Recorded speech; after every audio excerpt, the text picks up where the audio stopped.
வணக்கம். இரவு நேர பிரதான செய்திகளின் ஊடாக நர்மதா சிறையில் முதலில் தலைப்புச் செய்திகள். 400 பாடசாலைகளுக்கு கிடைக்கப் போகும் வசதி. கல்வி அமைச்சரின் முன்மொழிவிற்கு அனுமதி. ஆட்பதிவு திணைக்களத்தின் சேவைகள் மீண்டும் ஆரம்பம். போரை நிறுத்த ஈரான் விதித்துள்ள நிபந்தனை. இனி விரிவான செய்திகள். விளையாட்டுகளில் மாணவர்களின் பங்கேற்பை அதிகரிப்பதையும் உடல், சமூக மற்றும் மனநலனை மேம்படுத்துவதையும் நோக்கமாக கொண்டு நாடு முழுவதும் உள்ள அரசாங்க பள்ளிகளில் விளையாட்டு மைதானங்களை மேம்படுத்துவதற்கான ஒரு பெரிய திட்டத்திற்கு அமைச்சரவை அனுமதி அளித்துள்ளது. பரீட்சையை மையமாக கொண்ட கல்வி முறையும் போதுமான வசதிகள் இல்லாததும் விளையாட்டுகளில் மாணவர்களின் ஈடுபாட்டை கட்டுப்படுத்துவதோடு தேசிய மற்றும் சர்வதேச அளவில் திறமைமிக்க விளையாட்டு வீரர்களை கண்டறிவதையும் தடுக்கின்றன என்று அதிகாரிகள் குறிப்பிட்டனர். தற்போது நாட்டின் 10,096 அரசாங்க பாடசாலைகளில் சுமார் 5% பாடசாலைகளில் மட்டுமே தரமான அளவிலான விளையாட்டு மைதானங்கள் உள்ளன. இந்த இடைவெளியை நிவர்த்தி செய்வதற்காக இத்திட்டத்தின் கீழ் ஒவ்வொரு கல்வி வலயத்திலும் 400 மீட்டர் ஓடுதளத்துடன் கூடிய குறைந்தபட்சம் ஒரு தரமான விளையாட்டு மைதானம் அமைக்கப்படும்.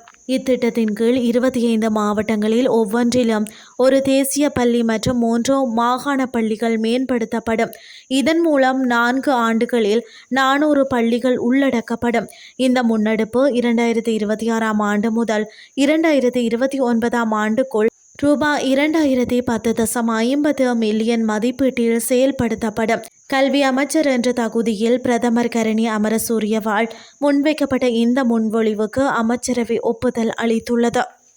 கணினி அமைப்பில் ஏற்பட்ட திடீர் கோளாறு காரணமாக தற்காலிகமாக நிறுத்தப்பட்டிருந்த தேசிய அடையாள அட்டை விநியோகத்திற்கான ஒரு நாள் சேவை உள்ளிட்ட அனைத்து சேவைகளும் மீண்டும் ஆரம்பிக்கப்பட்டுள்ளதாக ஆட்பதிவு திணைக்களம் அறிவித்துள்ளது.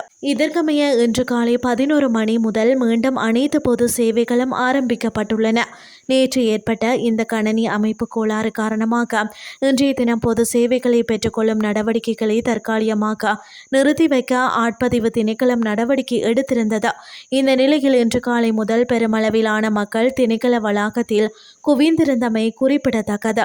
ஆட்பதிவு திணைக்களத்தின் பொது சேவைகள் இன்று தற்காலிகமாக நிறுத்தி வைக்கப்பட்டுள்ளதாக தகவல் வெளியாகியுள்ளது.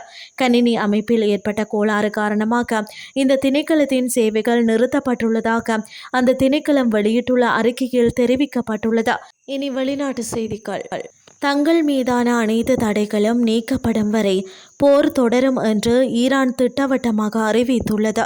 இது தொடர்பாக ஈரான் உச்ச தலைவரின் இராணுவ ஆலோசகர் மொக்சென் ரெசாயி தெரிவிக்கையில், போரில் ஈரானுக்கு ஏற்பட்ட அனைத்து சேதங்களுக்கும் இழப்பீடு வழங்கப்பட்டு எங்கள் மீதான தடைகள் நீக்கப்படும் வரை போர் தொடரும்.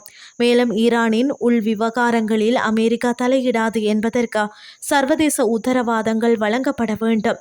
இது ஈரான் மக்கள், உச்ச தலைவர் மொஜ்தபா கமேனி மற்றும் ஆயுத படைகளின் முடிவு ஆகும். இவைகள் நிறைவேறும் வரை போரை ஈரான் முடிவுக்கு கொண்டு வராது. எங்களின் உள்கட்டமைப்பை தாக்கினால் இனி அது கண்ணுக்கு கண் என்ற பதிலடியாக இருக்காது. கண்ணுக்கு தலை, கை, கால் போன்ற தாக்குதலாகவே இருக்கும். அமெரிக்கா முடங்கிவிடும் என தெரிவித்துள்ளார். இத்துடன் செய்திகள் யாவும் நிறைவடைகின்றது. அடுத்து காலை 8:30 எதிர்பாருங்கள். நன்றி.